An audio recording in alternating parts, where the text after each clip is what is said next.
চারিদিকে সবুজ ধানক্ষেত, ফাল্গুনের বাতাসে দোল দিয়ে যাচ্ছে কচি কিশলয়। আঁকাবাঁকা ধানক্ষেতের আইল মারিয়ে চোখ মেললেই দেখা যায় হাসছে একটি পলাশ গাছ।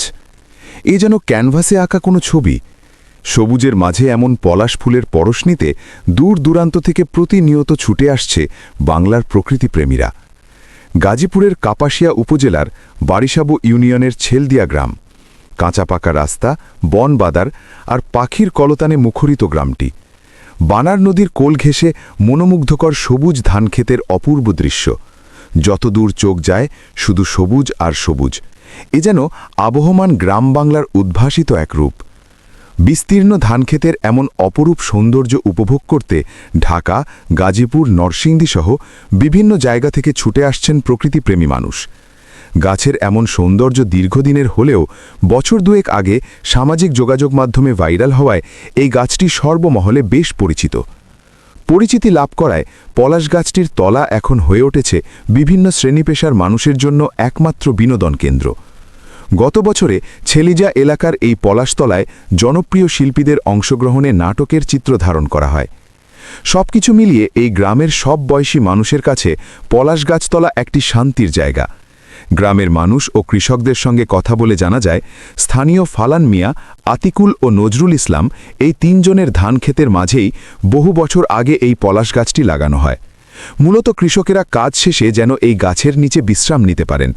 এজন্য আব্দুর রহমান শাহিন নামে গ্রামের এক প্রবাসী নিজ খরচে গাছটির নিচে ইট সিমেন্ট দিয়ে কৃষকদের বিশ্রামের জন্য মাচা তৈরি করে দিয়েছে। সম্প্রতি তিনি আগত দর্শনার্থী ও পথচারীদের পিপাসা মেটানোর জন্য নিজ খরচে একটি নলকূপ স্থাপন করেছেন। এখানে রয়েছে নামাজ আদায়েরও ব্যবস্থা। এখন পবিত্র রমজান মাস, তারপরেও থেমে নেই দর্শনার্থীদের পদচারণা। শখের বশে দূর দূরান্ত থেকে লোকজন এসে এখানে ইফতার করছেন। স্থানীয় যুবক তানভীর আহমেদের তত্ত্বাবধানে গাছ থেকে ফুল, পাতা এবং ডালপালা যাতে কেউ ছিঁড়তে না পারে সেজন্য গাছের চারপাশে বাঁশের খুঁটি পুঁতে বেড়া দেওয়া হয়েছে। এছাড়াও স্বেচ্ছাসেবী সংগঠন জনতার বন্ধু ফাউন্ডেশনের উদ্যোগে পরিবেশ এবং পলাশ ফুলের গাছ রক্ষায় কয়েকটি সচেতনতামূলক বিলবোর্ড স্থাপন করা হয়েছে। জনতার বন্ধু ফাউন্ডেশনের সভাপতি শরীফুদ্দিন বলেন, আমরা গাছের চারপাশে বেড়া দেওয়া থেকে শুরু করে পরিচ্ছন্নতা ও নিরাপত্তার বিষয়টি খেয়াল রাখছি। স্থানীয়রা জানান, গাছটিতে ফুল ফুটলে অনেক সুন্দর দেখা যায়, এজন্য বিভিন্ন মানুষ দেখতে আসে, এতে তাদের আনন্দ লাগে বলে জানান। কামারগাঁও গ্রামের দুই তরুণ সৈকত ও সজীব জানান, ফেসবুকে এই জায়গাটার ছবি ভাইরাল হয়েছে, তবে আগে কখনো আসা হয়নি, আজই প্রথম আসা। জায়গাটি ছবির থেকেও বাস্তবে দেখতে সুন্দর। পার্শ্ববর্তী ইউনিয়নের কয়েকজন যুবক জানান, সামাজিক যোগাযোগ মাধ্যমে এই গাছ ও প্রকৃতির ছবি দেখেই বন্ধুদের নিয়ে তারা ঘুরতে এসেছেন। পাচুয়া গ্রামের যুবক তানভীর আহমেদ বলেন, আমার পক্ষ থেকে 28 ফেব্রুয়ারি শনিবার শতাধিক মানুষকে ইফতার করিয়েছি। জনতার বন্ধু ফাউন্ডেশনের পক্ষ থেকে গাছ এবং পরিবেশ রক্ষায় সচেতনতামূলক কার্যক্রম পরিচালনা করা হচ্ছে, যা চলমান থাকবে। তিনি আরও বলেন, এই স্থান এবং গাছটিকে রক্ষায় আমাদের সকলের এগিয়ে আসা উচিত। পাশাপাশি গাছের পাশ দিয়ে চলে যাওয়া কাঁচা রাস্তাটি পাককরণ হলে আরও বেশি ভালো হবে।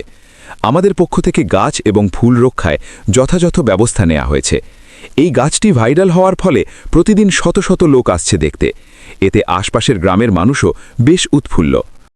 ফুল গাছই সুন্দর, এটা আমাদের নষ্ট করাটা খুবই অত্যন্ত দুঃখজনক। সবাই হয়তো বা বুঝে না বিষয়টা। আরেকটা হচ্ছে যে আমাদের রাস্তাটা দেখতেছেন যে মাটির রাস্তা। আমরা চাচ্ছিলাম যে এলাকাবাসী সবাই মূলত বলতেছে যে রাস্তা যদি পাকা হয় তাহলে দেখা যাচ্ছে যে আমাদের চলতে ফিরতে অনেক সুবিধা হয়। তাছাড়া এখানে যে সুন্দর একটা ভিউ, পরিবেশটা এটা আরো উন্নত হবে। দেখা যাচ্ছে যে আমাদের যে গ্রাম অঞ্চল, যাতায়াত ক্ষেত্রে অনেক সুবিধা হবে।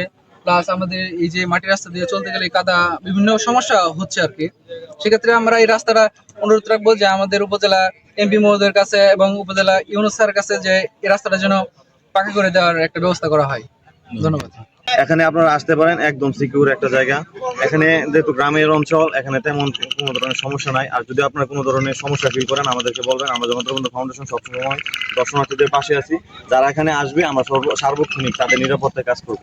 পাশাপাশি এলাকার গণ্যমান্য ব্যক্তিবর্গরা আছে, তারাও তাদের নিরাপত্তায় কাজ করবে। আর এখানে কোনো ধরনের সমস্যা হবে না, এটা নিশ্চিত।